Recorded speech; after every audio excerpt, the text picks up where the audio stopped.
Hello everyone, this is Shalini and you are watching your own educational channel ज्ञान के मोती। Dear viewers, आज की वीडियो में हम करेंगे कक्षा 7 हिंदी यानी दीक्षा की किताब से अनिवार्य संस्कृत भाग से करेंगे वंदना। और वंदना का वाचन करने से पहले हम एक दृष्टि डाल लेते हैं इनके कठिन शब्दार्थ पर। जाह्नवी गंगा नदी का नाम है। सह नाम का एक पर्वत है। कन्यादह सह पर्वत की कन्या अर्थात उससे निकलने वाली कावेरी आदि नदियां। यद भुवम जिस धरती को, स्वर्भुवम स्वर्गलोक, कुर्वते बनाती है, नुमः हम सब नमस्कार करते हैं, भजन्तः रखते हुए, चिरम बहुत काल से, आसते रहते हैं। तो ये थे कुछ कठिन शब्दार्थ। अब हम वाचन करेंगे वंदना का और जानेंगे इसका हिंदी अनुवाद। सिंधु गोदावरी ब्रह्मपुत्रादयो जाह्नवी नर्मदा सह कन्यादयः यत् भुवं स्वर्वभुवं कुर्वते सर्वदा भारतीयां धरां विश्ववन्द्यां नुमः। सिंधु गोदावरी ब्रह्मपुत्रादयो।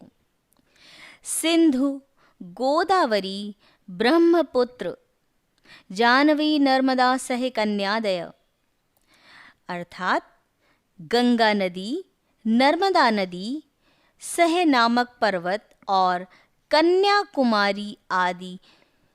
यद भुवम स्वर्भुवम कुर्वते सर्वदा जो हमेशा ही इस धरती को स्वर्गलोक बनाते हैं, भारतीयां धरां विश्ववन्द्यां नुमः उस संसार में वंदनीय यानी वंदना करने के योग्य भारतीयों की भूमि को हम सब नमस्कार करते हैं।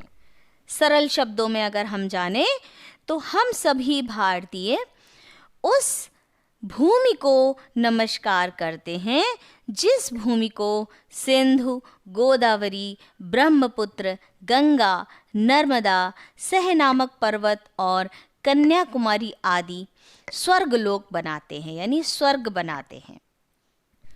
हिंदू, मुस्लिम, ईसाई जनः सिक्खिनो भ्रातृभावं भजन्तिश्चिरं चासते धर्म जात्यादिभिर्भेदभावैर्विनः भारतीयां धरां विश्ववन्द्यां नुमः।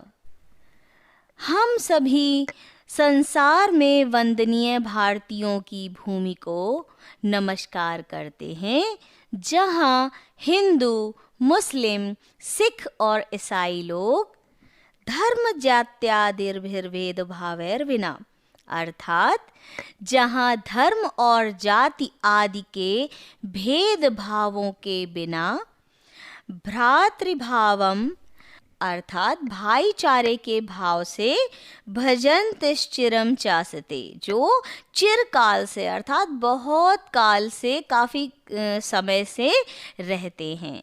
हम उस संसार में वंदनीय भारतीयों की भूमि को नमस्कार करते हैं।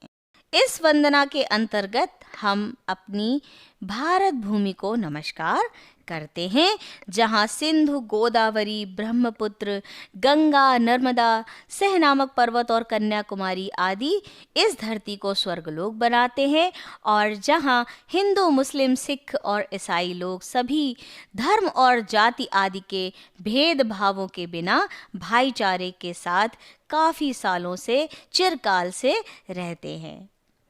डियर व्यूवर्स, यहीं पर समाप्त होती है हमारी ये छोटी सी वंदना। वंदना से ही हम शुरू करेंगे आगे के अध्याय भी।